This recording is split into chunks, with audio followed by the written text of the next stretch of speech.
Zinc is one of the most essential minerals for your skin. It plays a huge role in wound healing, inflammation control, and hormone balance.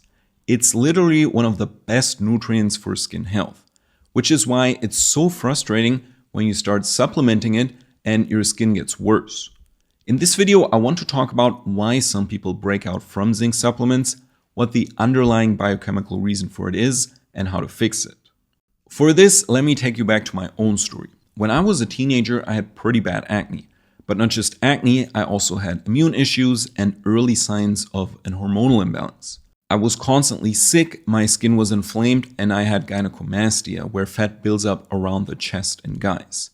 It was very frustrating and also kind of embarrassing.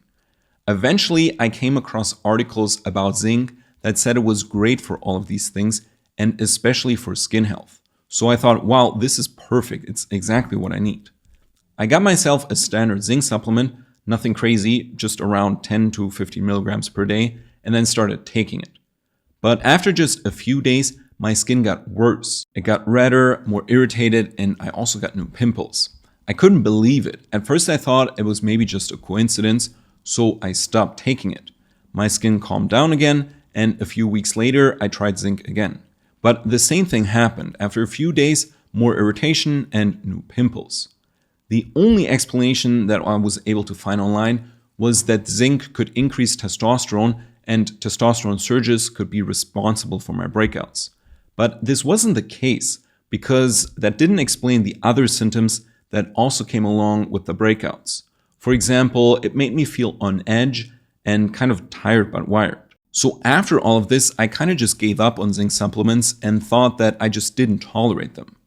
It was like this until a few years ago when my health completely crashed with things like chronic fatigue, headache, and anxiety, and when I was forced to dig deeper in what was going on in my body. Part of that research included looking into my mineral levels, and that was when it finally clicked. The issue wasn't that I was intolerant to zinc. It was that zinc was doing specific things to my body, especially it was pushing out copper. You see, copper and zinc are antagonists. They balance each other out, and you need both, but they have to be in the right ratio. And my nutrient test clearly showed that I was very copper dominant. Depending on how much excess copper you have, and I had a lot, it will be stored in the liver, brain, nervous system, and yes, even in the skin. So if you're copper toxic and then start taking zinc, the body will use it to push the excess copper out and back into circulation.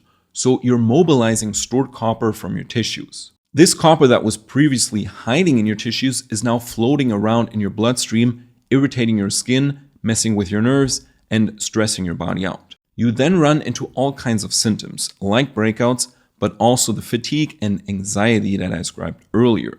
That's because copper can stimulate the production of adrenaline and will keep your nervous system locked into fight or flight.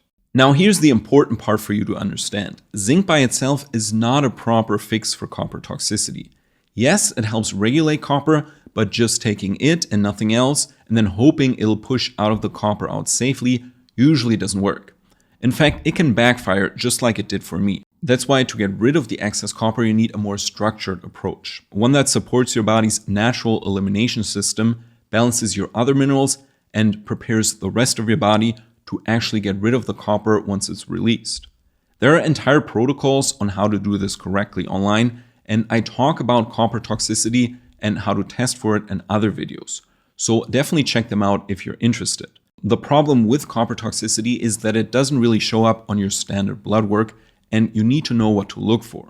Great. The main thing I wanted to share in this video is that if you're having the same symptoms, so breakouts, maybe even anxiety and feeling tired but wired from zinc supplements, you aren't allergic to the zinc, but instead you are reacting to the downstream effects of it, especially its relationship with copper.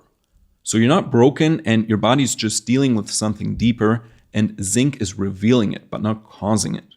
Also, if you already know you have a copper problem and are looking for a step-by-step guide on how to fix it, make sure to check the description where I link my copper toxicity masterclass. It includes the exact protocol that I used to heal after I crashed, along with video lessons on diet, supplements, and lifestyle.